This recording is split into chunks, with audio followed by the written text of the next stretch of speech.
Dr. Toño? Thank you very much, Martin. Thank you very, very much. I send you a big hug from Oregon in the United States. Thank you very much for being here today. So I will do a very, very small presentation of my professor, my friend, my colleague here in Salem, Oregon, and my love friend, no? His name is Daniel Santos. He served as tribal affairs consultant for different governors, 6 governors, Governor Kotek, trying to find an historic first tribal affairs office to focus solely on tribal matters. Tribal matters means many things here in Oregon regarding the sovereignty and the consultation with many issues with tribes. Also, Professor Santos was an interim director for the Legislative Commission on Indian Services. Here, he also was an associate dean, a director here at the Willamette University College of Law. He served as policy advisor, legal consultant for governors, 6 different governors: Goldschmidt, Barbara Roberts, John Keith Harbour, and Terence Kolosgowski. Professor Santos served as co-chair of the Oregon Tribal Cultural Items. And also, Professor Santos worked in migrant education in Jackson County. And also, Professor Santos works here in the Association Service of the Community, the Mid-Valley Literacy Center Literacy for Tribes, and many other items regarding the protection of rights for tribes here in Oregon, in the United States. Of course, Professor Santos was chair, is member of the Board of Trustees, the Scholarship of Oregon's Latinos, Willamette Academy, Oregon Shakespeare Festival. So Professor Santos is a very important person in these issues of tribes. Just to let you know that Professor Santos is a lawyer, of course. He got a bachelor's degree in SOU, Southern Oregon University, and also he's a lawyer from Willamette University.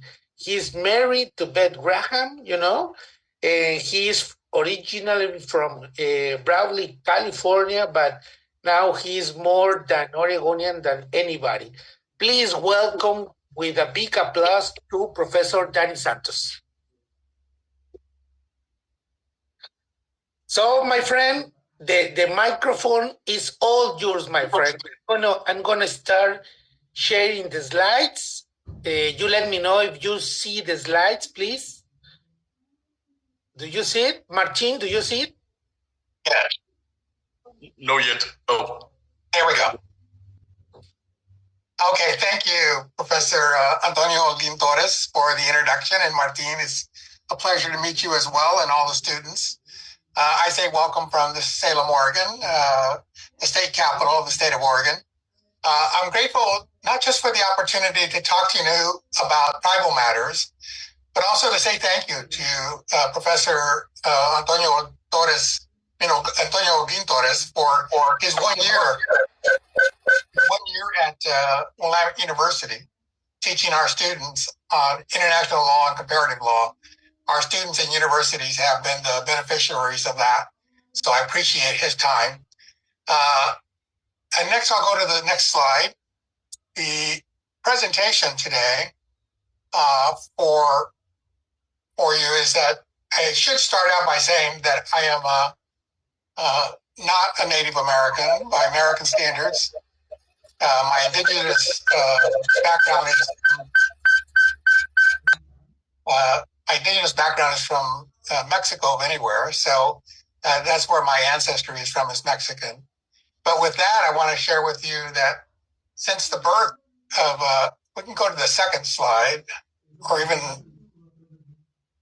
since the birth of this country in the United States 250 years ago, And throughout the growth of our nation as we moved westward across the North American continent, our federal government has a government-to-government relationship with Indian tribes.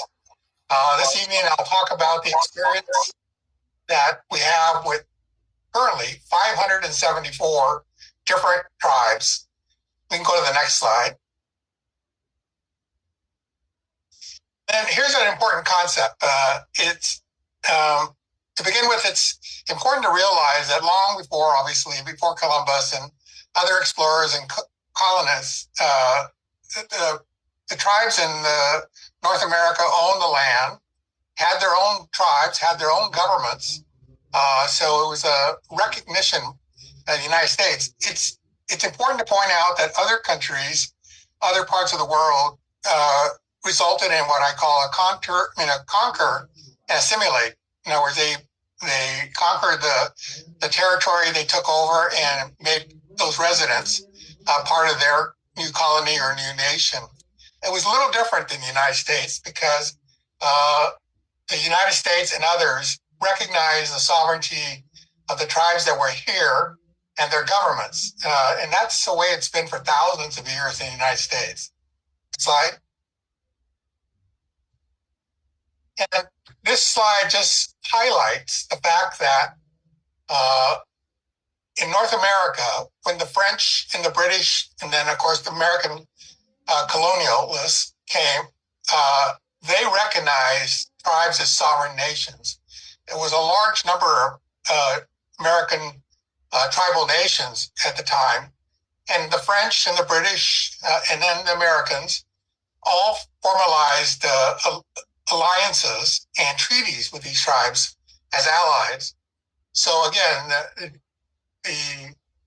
all of these French, British, and Americans recognized tribes as different nations, not just one nation, but different nations for each of the tribes. And I should point out that this is, like, again, different than what happened in other places like Africa, Australia, Central and South America, and other places, you know, where they were, again, those people were conquered and assimilated into their new country. Next slide. It's important to point out that the idea of recognizing Indian tribes after the Revolutionary War and the independence of the United States of America, that in our founding documents, the United States Constitution, it notes that Congress will regulate the affairs with foreign countries, other states, and Indian tribes. So they're recognized from the original documents as part of the United States as individual Indian nations.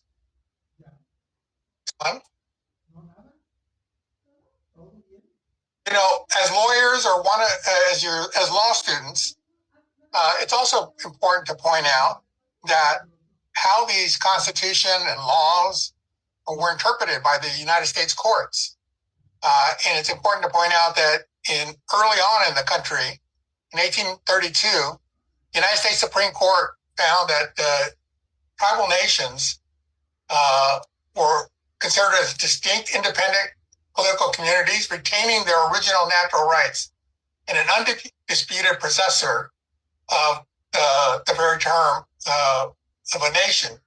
So they are distinct from each other. And again, that was the United States Supreme Court in 1832. So fairly soon after our formation, the highest courts in the land confirmed that tribes were independent nations. Next slide. And then again, on this slide is just more cases for you to review. I think you have the materials, but it just, again, has more Supreme Court decisions as to recognizing tribal nations and their sovereignty.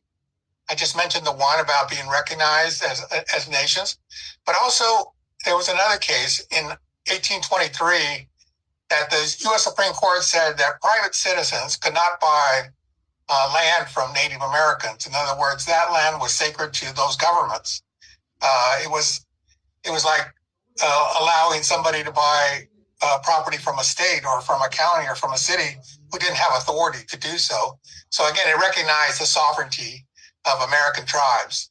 And the other one that laid out a case in later on, 1831, was that the Supreme Court found that the United States government has a relationship as like a ward to its to a guardian, that it has to protect the rights and well-being of tribes. So that again was another Supreme Court case.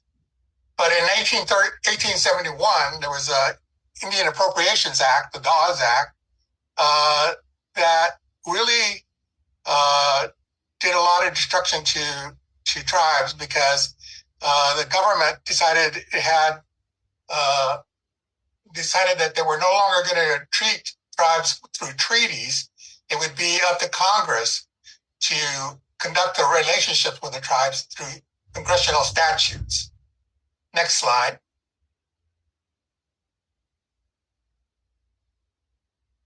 And more courts and recognitions by law. I think it's interesting as law students to recognize that the United States courts recognize tribal courts.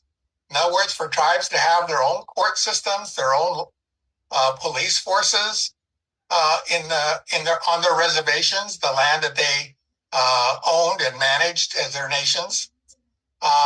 In 1986, the Supreme Court again stressed that Congress had plenary power over all Native Americans, not the states, not the executive branch, but that Congress did. And again, there's a reference to the Dawes Act that really ended up resulted in a lot of land being given away or taken away from the tribes themselves. And again, the desire was to do more cultural assimilations. So a lot of cultural traditions, tribal cultural conditions, were hurt or damaged or disappeared because of that act. So I should point out, it's not a confession, it's a reality, that as you look at the history of the United States, it is full of tragic and cruel treatment of tribes. So there's no walking away from that. Sometimes Congress and the United States government took positions that supported tribes, helped tribes, but in many cases, it forced, there was wars with tribes where they were killed, disease came to the tribal nations from foreigners or people outside their tribal villages or nations. So and then they were forced to migrate, leave their homelands and go to a spot designated by the federal government to be their new reservation, their new home. And this is part of a treaty. And so again, it's not you can't deny the fact that it was a very tragic, hard relationship for tribes they endured. And I say they endured because here we are 250 years later, and there's now still remains 574 Indian tribes with much less land, but still they exist. Next slide. And these next few slides are a quick recap of 250 years. But what I should point out is that during colonial times, again, colonists tried to establish relationships with tribes. They took over land with this so-called theory of discovery doctrine. Some people, as we went west, called it the divine destiny, that we were meant to take over these lands and rule them and control them and put tribes in their reservations and their own for new nations. So again, it was a very hard time for tribes. But from the very beginning, the United States government worked with tribes on a government-to-government basis. So this has happened, and then again, 250 years later, we still have 574 tribes. So next slide. You know, as again, the American power, American desire for more land took place, tribes were moved across long distances to be forced to live in territories called their reservations. That was the treaty. They gave up their lands, and we're talking about millions and millions and millions of acres of land for the right to maintain their own sovereign nation and govern themselves on the reservation. Oregon right now is 9 federally recognized tribes in the state of Oregon. All of them are very rural on very small parcels of land, so nothing compared to the situation. As you can see in this map, and it's just a period of 1840s. Oregon had tribes throughout the state, and to think now that we only have 9 very, very small reservations tells you about how tribes were forced off their land to reservations. Next slide.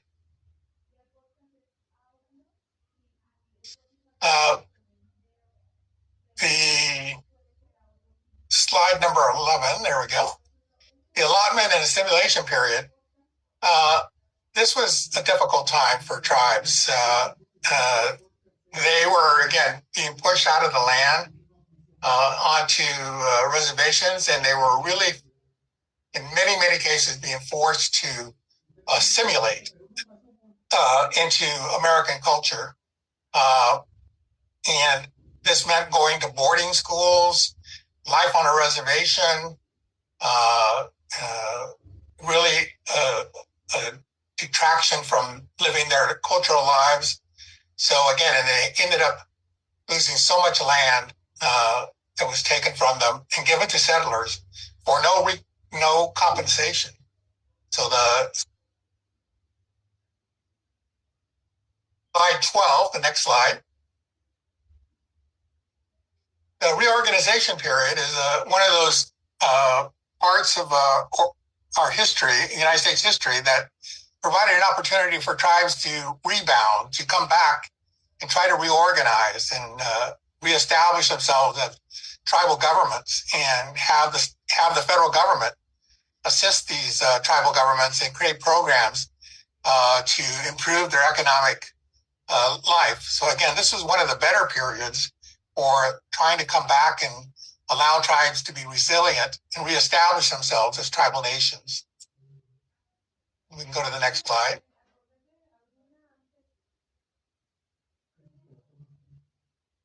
Termination period is, as I say, the ups and downs of treatment of tribes by the federal government. This would definitely be a down. This would be a negative and hurtful period for tribes. The United States government made a decision to terminate federal recognition and assistance to many tribes. 109 tribes were eliminated by federal recognitions across the nation. Of those 109 tribes, 62 of those tribes that were terminated were in the state of Oregon. So Oregon lost 62 tribes from federal recognition at that time. And this came with a large, huge, millions of acres being given away or taken from those tribes that were terminated and displaced. The federal government continued to focus, or decided to emphasize the focus on tribes relocating to urban areas away from their rural reservations. So it was a tragic time for the tribes. We'll go to the next one. Next slide. In this period of government reestablishment, there was a resurgence in the late 60, from 68 to 2000, tribes were beginning to get more traction with the federal government and supporters in Congress. And the Congress in 1975 allowed for the Indian Self-Determination and Education Assistance Act, which basically said that the government was going to help tribes, and also that there was a provision in that law, in that congressional act, that allowed some of the terminated tribes to be restored. In other words, that they could apply for being recognized again as a tribal nation by the federal government. And in Oregon, in particular, 6 tribes successfully got Congress to restore them as federally recognized tribes. So I should point out it's a little confusing, but I'll try to point it out as basically as I can. There are treaty tribes and there are restored tribes.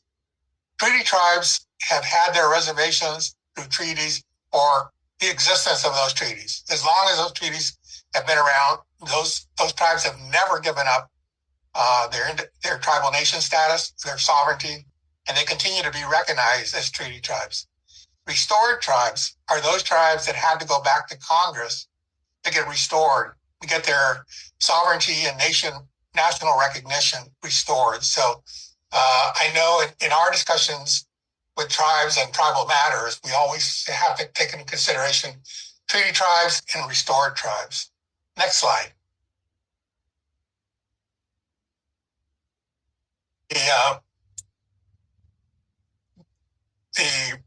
What we've got to a stage now is, let's see if I can get to the one that says 2000 to present. Back up, I think. That was the one. I'm sorry.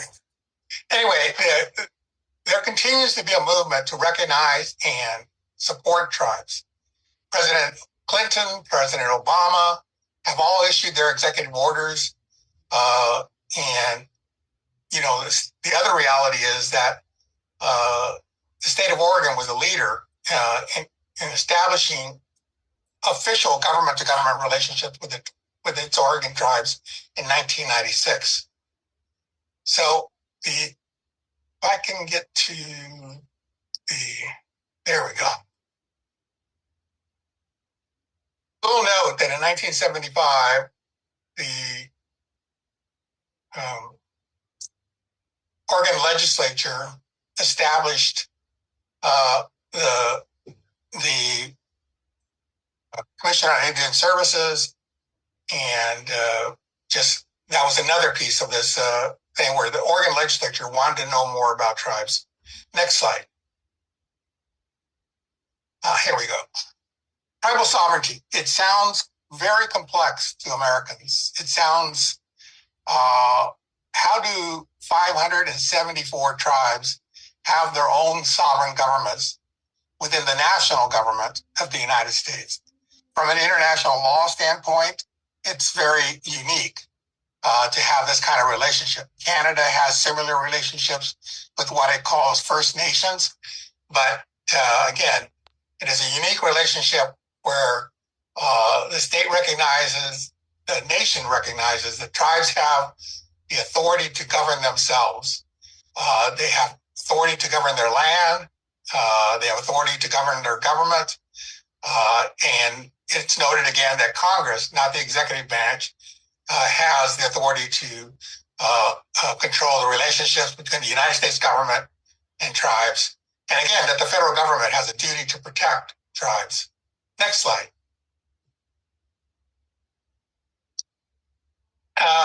It's a unique relationship because of these tribal sovereignties. You have 3 levels of government. I live in the state of Oregon, so I'm a member of the state of Oregon, but I also live in the United States, so I'm a member of the United States citizen tree. Tribes have an additional level where they are members of their tribes, and those tribes set up their own mechanisms for their own governance. You have to realize too that when you talk to tribes, you are truly talking to different nations. It would be what I tell colleagues is if I were to talk to different cities in the state of Oregon, would I feel like they all are the same? They all feel the same way. They all want the same thing, or they do all have similar concerns? No, they are different. So that's an important thing to realize for tribes. Next slide. So federally recognized tribes are, again, at this stage, 574. Only new tribes can be recognized by an act of Congress or a national administrative procedure or a decision by the federal courts. So those are the only new ways tribes can do that. So we can go to the next slide. And here's a listing of the 9 federally recognized tribes of Oregon. Now, you can see there's 9 listed, but as you saw in that previous map from the history of 1840, there were lots of tribes in the state of Oregon. So what's happened is some of these federally recognized tribes are just one tribe, the Burns Bayou, the Coquel, but the rest tend to be confederated tribes. In other words, the grouping of tribes. If you look at number 6, the Siletz, there are a long list of tribes that are part of that confederation. So it's not like there were just 9 tribes in the state of Oregon. And if you look at the map, and it's an exaggeration of the landmass that these tribes hold, those are the different locations now of the 9 tribes in the state of Oregon. Again, their parcels of land are really incredibly small compared to having at one time owned the entire state. So again, that's where Oregon's 9 reservations exist. We'll go to the next slide. And I talked a little bit about this, where the legislature also, the Oregon legislature, wanted to get involved on tribal matters.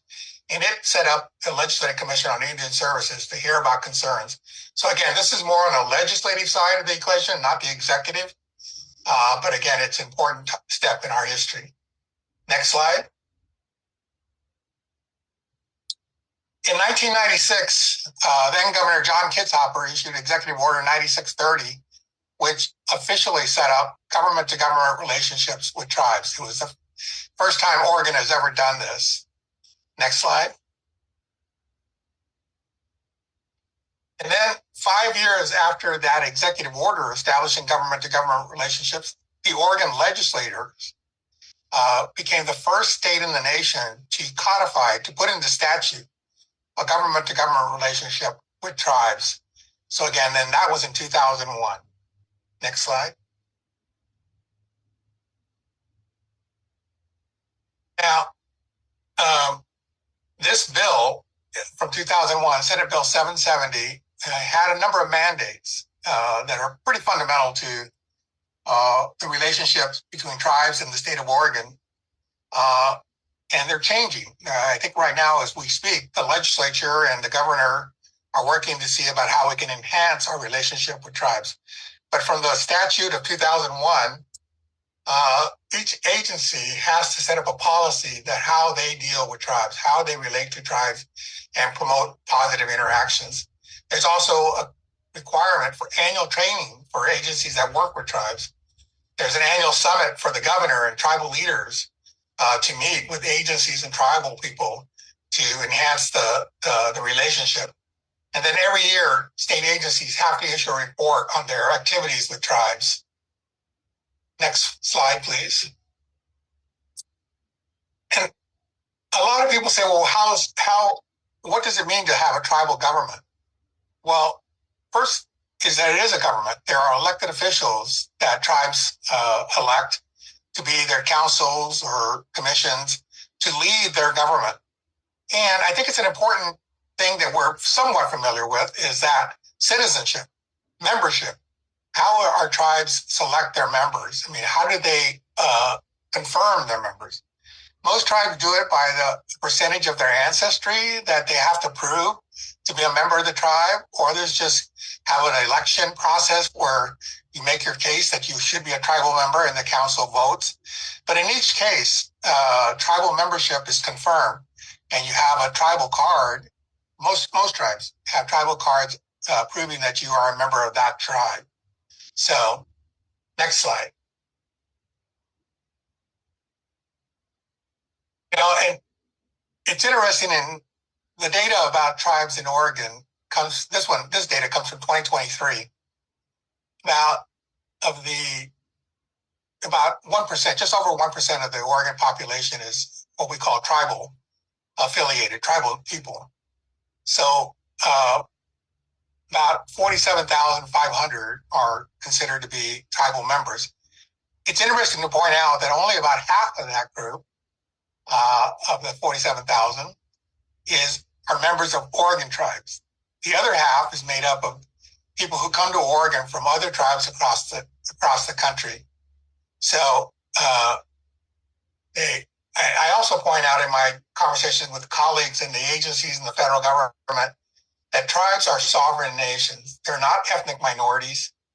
They're not, there's a lot of groups that advocate for Blacks, for Latinos, for Asians, and those kinds of things.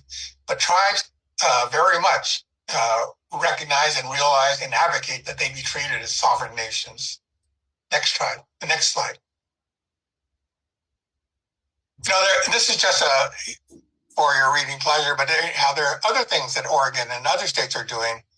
But I just want to point out three, that archaeological sites for tribes are protected in the state of Oregon.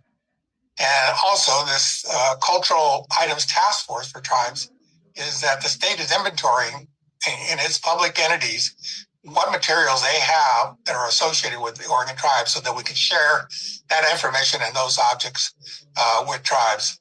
And lastly, Senate Bill 13 from 2017 directs the Department of Education in Oregon to develop curriculum that is of the Native American experience in Oregon. So that was a big consideration. Next slide. These things are in your materials, and they're just suggestions to state agencies about how to work with tribes. Like any other relationship with the government, patience, clarity, persistence, passion, commitment, I guess, are all part of the equation. So those things hold true for trying to work with tribes. Next slide. About Americans think about tribes, the first thing that tends to come to their mind is Indian gaming, casinos. And it's important to point out that the birth of Indian gaming took place in a case heard by the United States Supreme Court in 1987, where two California tribes were operating gambling activities on their reservations. The state of California tried to stop them because they were in violation of their regulations. The federal court found that gaming was not a criminal act in California, because California has its own lottery system, video lottery terminals, scratch-offs, lottery, all these other things. So it wasn't illegal to do gaming. So that this was more, Indian gaming was more a regulated act. And therefore, because it's regulatory, it's up to Congress to regulate Indian gaming. And that's what Congress passed in 1988. Next slide. So with Indian gaming, this is the revenue. It's not the biggest gaming enterprise in the state of Oregon is the Oregon Lottery. They sell across the state their wide range of products for gaming, scratch-offs, lottery, a number of other things.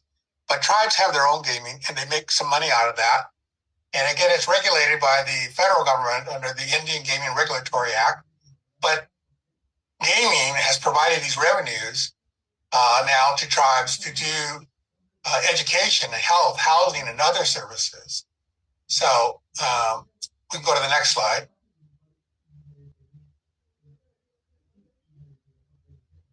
About, well, are tribes getting rich? They're getting money, there's for sure, but they're not getting rich on this, but they are much more able now to do stuff with the new gaming resources.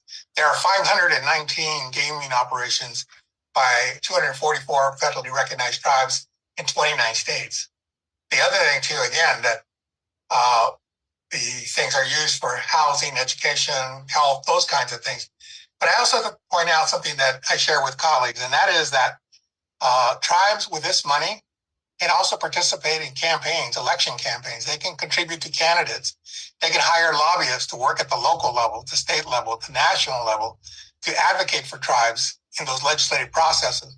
So it's given them more of a political voice. Next slide.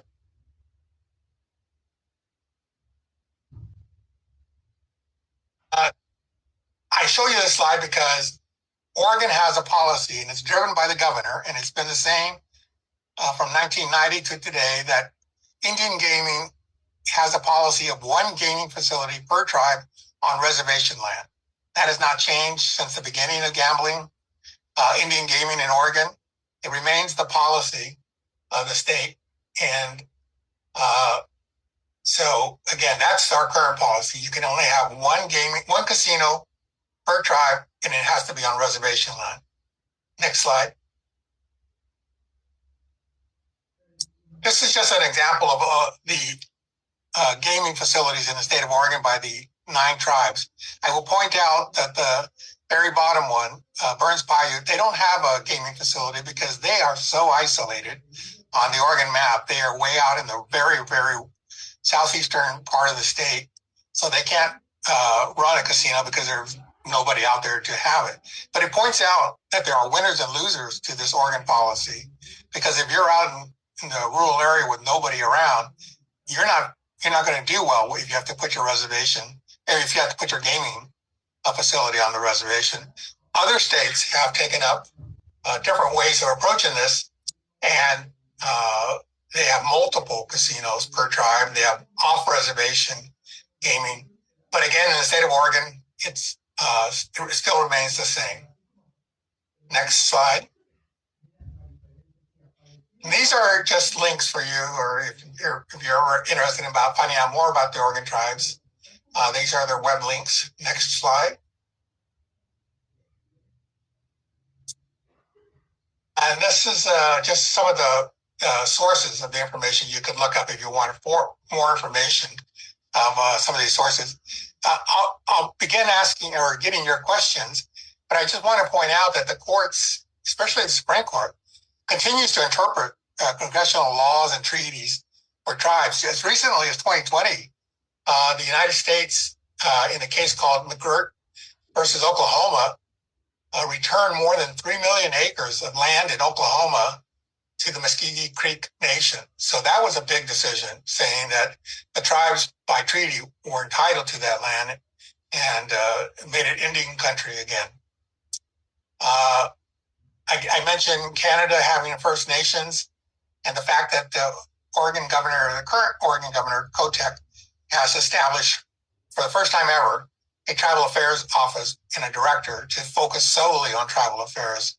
So with that, I'll stop and see if you have questions you may ask, and we'll go from there. I'll turn it back to Martin or Antonio. Thank you very much, Professor. Thank you very much for your presentation. Now, it is time to give some time if anybody in the room wants to ask something to our professor. Please raise your hand or open your camera and your microphone, and let's do the question. Any questions, doubts, comments?